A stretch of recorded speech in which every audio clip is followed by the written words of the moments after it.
Good morning twelfth class. आज की इस ऑनलाइन क्लास में हम आगे बढ़ते हुए अध्याय 17 का अध्ययन करेंगे, जो आपकी सर्जन पाठ के पुस्तक का अंतिम अध्याय है। इसके लेखक हैं कन्हैयालाल मिश्र प्रभाकर और अध्याय का नाम है मैं और मैं। हमें जैसा है सबसे पहले लेखक परिचय करते हैं, तो कन्हैयालाल मिश्र का भी हम लेखक परिचय करेंगे। तो इनका जन्म है 1906 में जन्म हुआ। 1906 में 6 ईस्वी में हुआ। सहारनपुर, जगह का सहारनपुर में हुआ था। स्थान आप क्या लिखोगे इसमें? इनका जन्म 1906 में सहारनपुर में हुआ था। अब इनकी मृत्यु का तो है कुछ भी है नहीं दिया गया बेटा, और ना ही पुरस्कार वगैरह का दिया गया, पर इनकी जो साहित्यिक विशेषता इनके साथ साथ ही दी हुई है। इनकी जो है राजनीतिक और सामाजिक कार्यों में बहुत ही गहरी रुचि रही है।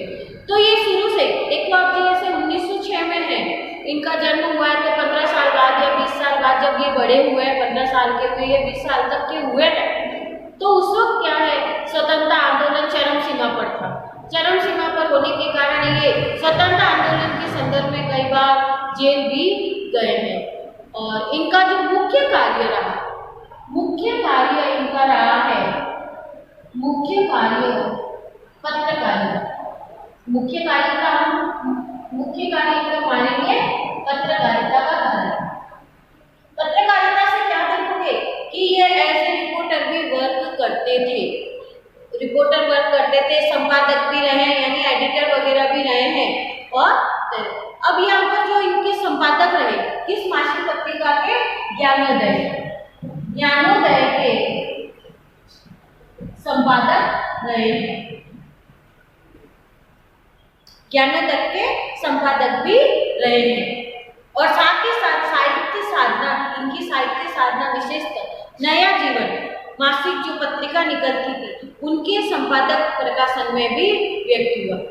साथ ही साथ ललित निबंधों में भी इन्होंने अपना अनवरत योगदान दिया है। और इनके प्रमुख निबंध संग्रह, इनके प्रमुख निबंध संग्रह है जिनकी रचनाओं में लिखेंगे हम।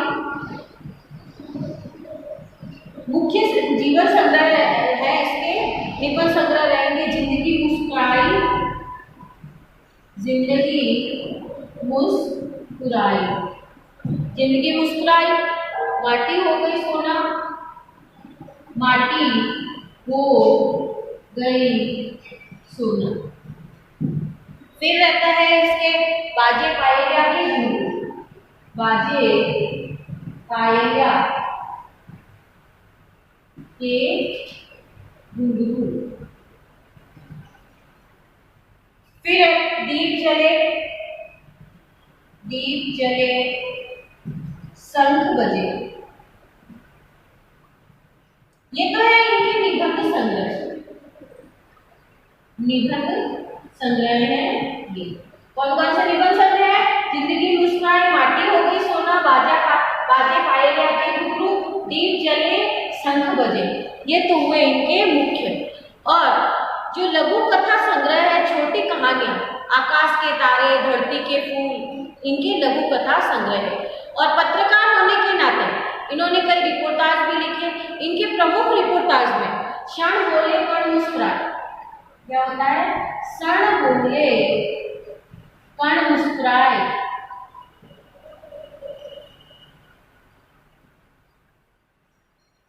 ये है रिपोर्टाज।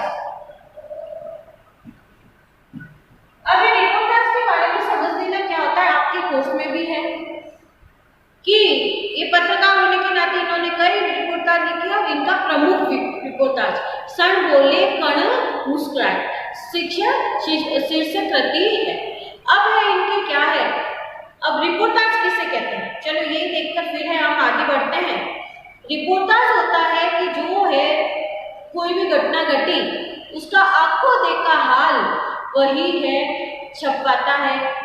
जब अखबार में हम उन्हें पढ़े तो वह रिपोर्टाज कहलाता है। रिपोर्टाज है, पत्रिकाओं में भी है, आते हैं। अब हम बात करें आपके पाठ परिचय। पाठ परिचय जो आ रहा है आपके, प्रभाकर जी ने क्या है कि जिए तो ऐसे जिए, उस शीर्षक से आपका पाठ लिया है। अब पाठ का है शीर्षक के साथ में क्या है, जिए तो ऐसे जिए, जिए तो ऐसे जिए, इस शीर्षक कृति से लिया गया है। इसमें लेखक ने यह बात बताई कि प्राय मनुष्य क्या करता है, दूसरों के विषय में सोच समझकर दुखी होता रहता है। क्या करता है, दूसरों के विषय में ही सोच कर हर चीज के लिए दुखी होता रहता है।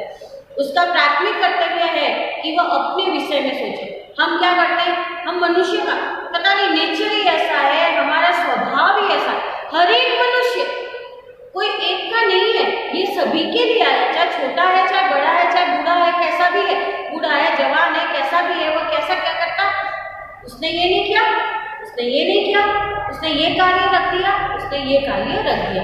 अब वह सबके विषय में सोचते हैं, दुखी होते रहते हैं। परंतु लेखक ने बताया कि हमारा प्राथमिक कर्तव्य बनता है कि हम अपने विषय में सोचें। क्या करना है, हमें अपने विषय में सोचना, अपने कर्तव्यों का पालन करना, जिससे निरंतर हम कर्मरत। हमें दूसरों के विषय में सोचेंगे तो क्या होगा, हमें कार्य नहीं कर पाएंगे, हम कहीं न कहीं हम अनाकर्षित हो जाएंगे, तो हमारा कार्य रह जाएगा। अब कर्तव्य करने के साथ साथ लेखक आगे कहते हैं कि कर्तव्य करने के साथ साथ उस पर क्या है, अहंकार का बोझ नहीं डालना है।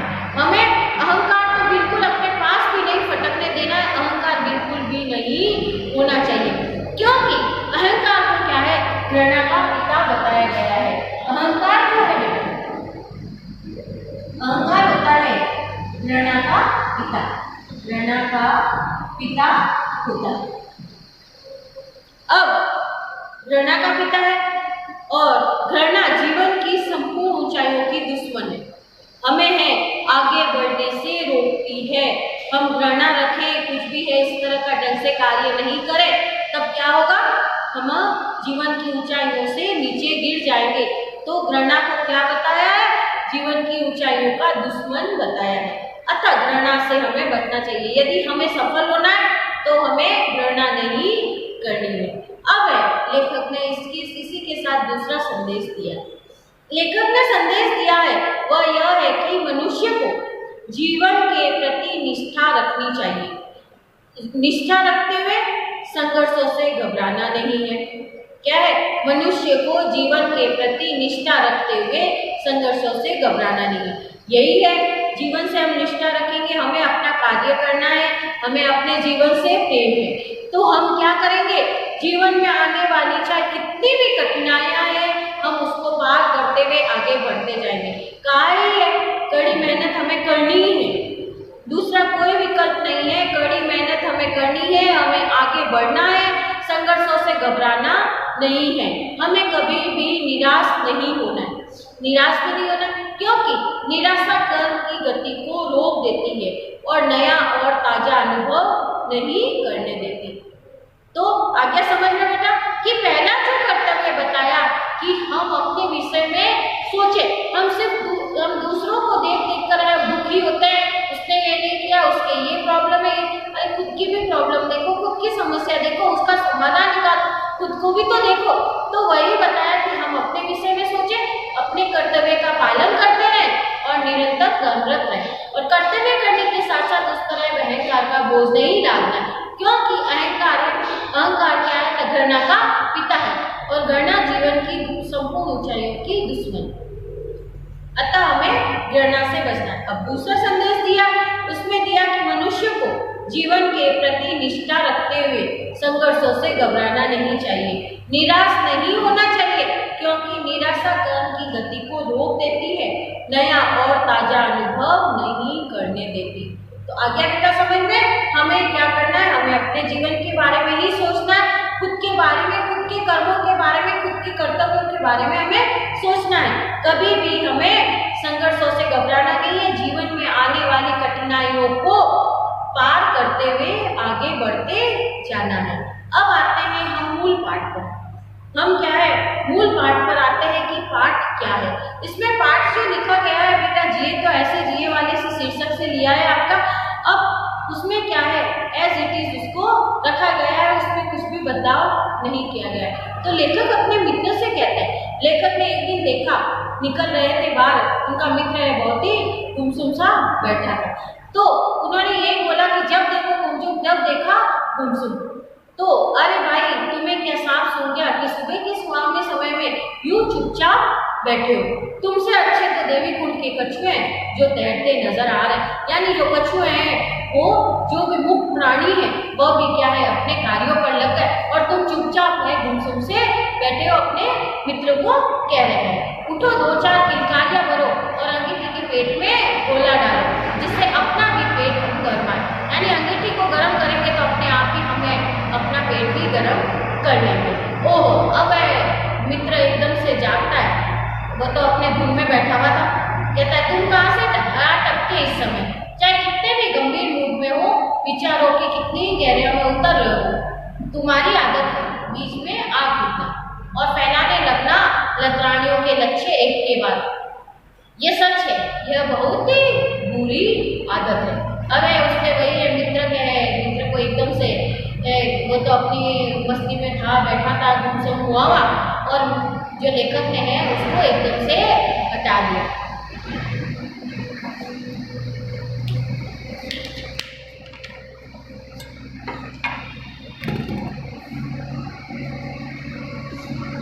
अब हम लतरानियों के लच्छे फैलाते हैं और तुम गंभीर मूड में रहते हो। सच्चाई यह है भाई, जान की जमाना बहुत खराब है। जिस गधे को नमक हो वह यही कहता है कि मेरी आंख फोड़ दी। हम जा रहे हैं अपने काम, तुम्हें दूर से देखा सुस्त, रास्ता काटकर इधर आए, देखा तो माजरा क्या है और मामला कुछ गड़बड़ हो तो कुछ मदद करें, पर तुम्हारे तो देवर कुछ ऐसे बंदे हैं जैसे हम सुबह सुबह 4 रुपये उधार मांगने आ गए और पहले ही इस तरह उधार उठाए रुपए हमने अभी तक वापस नहीं दिए, बहुत अच्छे रहे। अब लेखक ने ये बताया कि तुम्हारा इस तरह का मूड देखा भाई, तो हमें इधर आ गया। आजकल तो ये हो गया कि जिस गधे को नमक हो वही कहता है उल्टा हम पर है, कुछ न कुछ इल्जाम लगा देता है कि तुम्हें सुस्त देखा तो रास्ता काट कर इधर आए कि क्या हुआ, कुछ गड़बड़ तो नहीं हुई, तुम्हें कुछ मदद तो नहीं चाहिए? ना ना, यह बात नहीं है, तुम्हारा आना सरासर। फिर वो मित्र है जवाब देता है, तुम भी यह बात कह रहे हो, पर बात यह है कि इस समय बहुत गहरे चिंतन में था। तो लो बताओ, तुम्हें गहरे चिंतन में क्या था? मैं अपने आप में खोया हुआ हूँ। वाह भाई वाह, क्या कहने लगे। तो फिर बताओ तुम्हें भी एक बात, आज तुमने ऐसी दूर की हाकी कि सब के सब छाप मार दो। हाँ जी, आज तुम अपने में खोए हो। मियाँ खोए हुए हो तो डांडी पिटवा या पुलिस में रिपोर्ट लगा, खड़े खड़े क्या दे रहे बेंगे बबूल से। अब वापिस वही जवाब देता है कि तुम तो बड़े अजब आदमी हो। मैं कह रहा हूँ संत स्वभाव एक गहरी बात, और तुम उड़ा रहे हो गुटप्पे, यानी मजाक उड़ा रहे हो। पर ये बातें पढ़ाई के लिए एक पैसा भी कभी किसी मास्टर को तुमने दिया नहीं, तो अक्ल आएगी कहाँ से? और फिर आज मैं तुम्हें तुम्हारे ही जैसों की एक कहानी सुनाता हूँ, उसे सुनकर तुम समझोगे कैसे आदमी अपने आप में खोया जाता है। यानी जो मित्र गुमसुम बैठा था उसके लिए है लेखक है अब देखो कहानी बताते हैं। बहुत अच्छी कहानी है बेटा, सुनना इसको। कि 5 आदमी क्या है, आपस में गहरे दोस्त। क्या है, 5 मित्र है, बहुत ही आपस गहरे दोस्त है। करने धरने को कुछ काम नहीं है, खाने को दोनों समय रोटी और पीने को भंग चाहिए। 5 पक्के भंगेड़े, पिए और धूप पड़े रहे। अब उन्हें परिवार की भी कोई चिंता नहीं है। देखो, एक दिन कहीं मंदिर में बैठे वही ये भांग घोट रहे थे, उन 5 की स्त्रियां इकट्ठी होकर मंदिर में आ पहुंची और लगे दिन के गुबार निकालना। अब उनको डांटना शुरू कर दिया। 5 स्त्रियां उसके पीछे पड़ी, क्योंकि वो कुछ भी कमा कर लाते नहीं, परिवार की जिम्मेदारी जैसे उन पर है ही नहीं, वो इस तरह के कार्य करते। जो 10-5 आदमी वहाँ और थे, उन्होंने भी उन स्त्रियों का समर्थन किया। बड़ी बेइज्जती हुई। अब उन्होंने वही विचार किया कि हाँ, कहीं प्रदेश में जाकर रोजगार करने का फैसला लिया जाए। अब उनकी वही 5 मित्र थे, अब कुछ करते वर्ते नहीं है। तो एक दिन है उनकी स्त्रियां आई और उनको खूब डांटा। तो 4-5 आदमी और उधर बैठे थे, तो उन्होंने स्त्रियों का समर्थन जिम्मेदारी नहीं होती, तो परिवार की जिम्मेदारी नहीं। तो उन्होंने इतनी बेइज्जती हुई है, तो अब उन्होंने फैसला किया कहीं प्रदेश में जाकर रोजगार करने का फैसला। अब कि कहीं ना कहीं ये कमाई का जरिया बनाया जाए। अब पांचों चल पड़े, चलते चलते आपस में सलाह की कि भाई होशियारी से चलियो, कहीं रास्ते में ऐसा नहीं हो कि सांझ हो जाए और हमें कोई खोया पाया लौट कर आए, उसकी घरवाली को क्या जाए। यानी क्या कहते हैं वो आपस में कि है बड़े ही, हमें ध्यान से चलना है और कहीं ऐसा नहीं हो कि हमारे में से कोई खो जाए, तब उसकी घरवाली को क्या जवाब देंगे। अब कुछ ही दूर गए, एक मंदिर में जाकर सो गए। अब जैसे ही सोए, सुबह उठते ही पाया कि पहले में सबको गिन ले हम पांचों है या नहीं। क्या कर रहे हैं, अब है पांचों आपस में गिन रहे हैं। तो 1 2 3 4, पहला उठा उसने गिना, दूसरा उठा वही 1 2 3 4, तीसरा उठा वही है 1 2 3 4, चौथा पांचवा, इस तरह से पांचों उठ गए और वो गिन 4 ही रहे कि हम घर से तो 5 जने निकले थे, रास्ते रात भर में हम 4 ही कैसे रहे।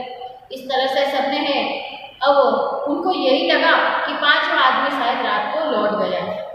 क्या है, 5वां आदमी लौट गया। रास्ते में सब रोते पीते वापस है, लौटते हुए घर जा रहे थे। उन्होंने क्या क्या फैसला कि 5वां आदमी तो घर निकल गया और अब हम 4 रह गए, तो हमें उसकी पत्नी को क्या जवाब देंगे।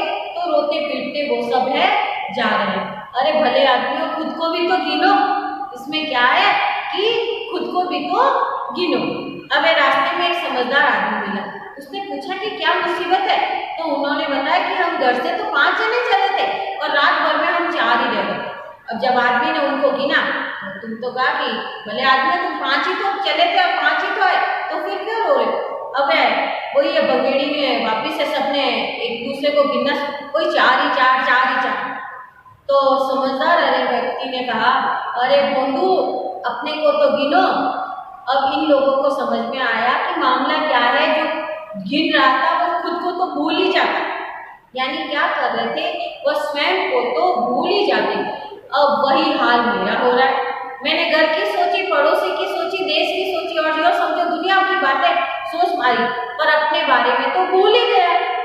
अभी कभी नहीं सोचा कि आखिर मेरा मेरे प्रति क्या कर्तव्य, मेरे क्या अधिकार है। आज मैं यही सोच रहा था कि तुम आ गए, कहो फिर मैं गहरे चिंतन में था या नहीं। तब उसकी मित्र की बात सही है। भाई बात तो तुम्हारी कुछ पते की सी लगती है, हम दुनिया भर की बातें सोचते पर अपनी बातें नहीं सोचते। सच बात बड़े कहे गए हैं, आप मरे जग पढ़ो, यानी हम मर गए तो दुनिया मर गई, हम नहीं तो जान नहीं। बात मन को लगती है पर अपने बारे में ही सोचे ही क्या। हमें अपने बारे में सोचे ही क्या, नहीं सोचते तो लिखो पशुओं में ना। अब लेखक कहता है कि नहीं सोच रहे हो तो तुम जानवर के बराबर हो, तो क्या हम पशु हैं आपकी राय में।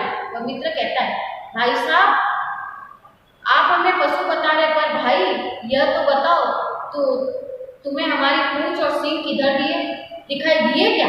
अब पूंछ अब मनुष्य है और पशु बनने के लिए अब सींग पूंछ की कहाँ जरूरत है। मनुष्यों को तो वैसे भी पशुओं की श्रेणी में बता रहे हैं, क्योंकि खुद के बारे में कुछ सोचते नहीं, दूसरे के बारे में ही सोचते रहते हैं। क्या करते हैं, पशुता का कार्य ही तो कर रहे हैं। तो उसने यही बताया, पशु बनने के लिए पूंछ और सींग की जरूरत नहीं पड़ती। बात यह है कि पशुता और मनुष्यता 2 भाग है। जो पहले सोचे, क्या सोचे, इसमें देखो सबसे मजे की बात बताई है जो हमारे संबंधित है कि पहले सोचना फिर चलना, यानी वह मनुष्य क्या है, पहले हम प्लानिंग से, हम जैसे हम देखें हम सारा कार्य प्लानिंग से करते हैं, योजनाबद्ध करते हैं, तो हम मनुष्यों की श्रेणी में आते हैं। एक छोटा सा कोई घर में जैसे खाना भी हो रहा है, छोटा मोटा घर का छोटी मोटी घर में सगाई हुई है, सबसे छोटा काम सगाई का, तो सगाई भी हो रही है किसी की घर में, भाई की या बहन की, तो हम क्या पूरी प्लानिंग से करेंगे, सबको न्योता देंगे, सामान लाएंगे, कार्ड वगैरह छपाएंगे, ये सारा कार्य करेंगे, फिर सबको किस किस को बुलाना ये भी देखेंगे, यानी सारा कार्य प्लानिंग से हो रहा है। और जिस दिन सगाई होती है उस दिन कार्य अच्छे से हो जाता है। तो यूँ तो नहीं है कि जिस वक्त सगाई हो रही है उस वक्त सबको बुला रहे, सब आएंगे क्या, तो ये बगैर प्लानिंग के कोई भी कार्य नहीं होता। तो वही है कि हम सिर्फ पहले है, सबसे पहले सोच समझकर आगे चलते हैं, और जो सोच समझकर नहीं चले,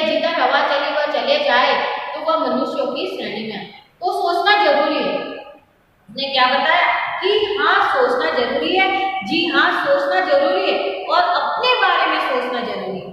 तो मैं यही जरूरी कार्य कर रहा हूँ जब तुम आए, यानी मैं खुद की बातें ही कर रहा था, खुद के बारे में ही सोच रहा था। तो बेटा ये वाला है, अब एक पार्ट है इस चैप्टर का, हम यहीं पर है समाप्त करते हैं।